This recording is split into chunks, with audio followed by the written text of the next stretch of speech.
Ano nga yung force continuum? Force continuum or yung classification ng force applied, may level siya, level 1 to 6. Level 1 is yung presence nung security ninyo. Halimbawa, mayroong nanggugulo dyan, tinawag yung security, dumating ka, dumating si Dudong, nakaganon. Tiger look. Tumigil yung nanggugulo. Yun yung first level. Ibig sabihin yung appearance mo pa lang, yung nakakatakot na itsura at mukhang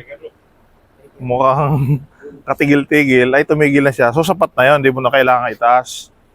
Level 2, verbal approach. Hindi pa rin tumitigil, andun ka na, nag-level 1 ka na. Wala pa rin. Sir, pwede bang pakihinto yan? Sir, pwede bang itigil mo yan? Gwardiya po ako. Siya matapang yung gwardiya. Nasindak siya ngayon, nasindak. Uy, sinasaway ako ng gwardiya, may gwardiya pala. Tumigil. So sapat na yon. Pero kung sa halip na tumigil, ay sinabi sa'yo, umalis ka dito, hindi ako tumatawag ng gwardiya. Umalis ka dito, Dodong.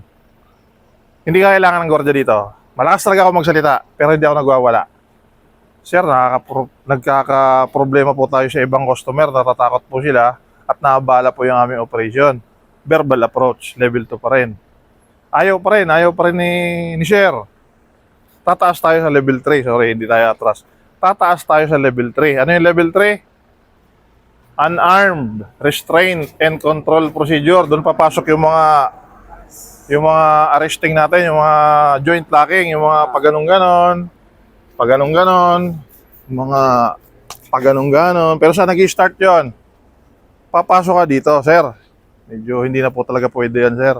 Dito ka papasok. Pag nag-resist kasi siya, hinilan niya yung kamay, hilahin mo. Susunod mo lang yan. Tapos hilahin mo ulit.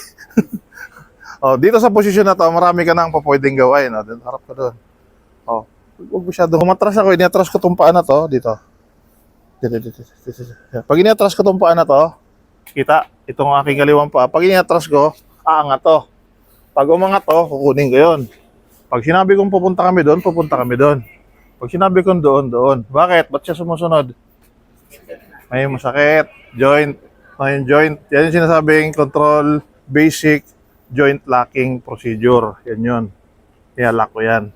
Kung pwedeng dito, sir, doon na tayo sabi. Pag mas malaki ka, or kaya ng lakas mo, pero pag mas malaki sa'yo, halimbawa ako, ako yung arestuhin ni Sally. Oh. Ano yun? Saan ka? Ano yun?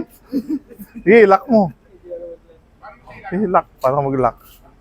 Ano yun? Huwag mong susuntokin, yari ka. Level 3 pa lang tayo. O, sige, lock mo. Ano yan? Ano yan? Sikat tayo. Ano nga? Paano? Huwag mo akong hawakan. Ba't kang mamarel? Level 6. Ha? Pag hindi ko mo kaya, babarilin mo. Nagtatawag na lang siya. Kulong ka. O, hawak. Di ba, hinahawakan mo. Imbis na ako malak mo, ikaw nalak ko gano'n. Pag gano'n, tataas tayo. Ano na? Level 4. Hard control. Ano yung tinuro kong hard control? Dito mo agad hawakan, no? Dito, di ba yung hard control? Huwag na kasi lumaban. Saan yung sunod na hawak na isa? O, iba hawakan mo. What? O, yan ang hard control, di ba? Idadapa natin, isasakay natin si patrol, pupusasan natin, no? Yo, bitaw, no? Ang approach yun, dito ka po. Sa gilid siya. Gilid ka, magsarap pang gilid. Level 4 is yun na yung paggamit ng OC spray at saka yung posas, pero yung non-lethal approach yung ginawa natin. Yun yung non-lethal kasi hindi siya masasaktan, walang... Pag sinabi kasing hard control, may sakalan na yun, may sipaan ng gano'n. Para maposas mo kasi hindi nag-resist eh. Pero hanggat maaari, dahil nasa corporate tayo, yung arestuhin natin, walang damage. So yun yung hard control yung ginawa natin. So dito agad ang hawak noon. Diba? From here, napalag, idiretso mo doon sa kabila, kuhanin mo agad siyang gano'n. Tapos yung paa mo dyan sa gitna yan. Kung mag-isa ka lang. Kung dalawa kayo, huwag kang mag-aresto na mag-isa ka lang. Lugi ka, paano kung wrestler yon? Nagawa ka pa ng baril. Dapat wag mag-aresto kayo, dalawa o tatlo kayo. Kung isa, arestuhin nyo. Kung grupo sila, kung sila ay mga 5, ilang kayo dapat? Mga ganun, mas marami dapat, doble ang bilang nyo. 7, okay na yun. Basta may lahat kayo may pamalo. Level 4 is OC spray at saka yung pamosas. Tandaan nyo, pag ginamit yung OC spray, yung pepper spray, yung inyong inisprayan, inyong ipagagamot, inyong ipepersaid. Tapos pag sinabing spray, hindi spray lang, yun lang, hindi yung huhusin mo, pati yung kilikili, Yeah, sir.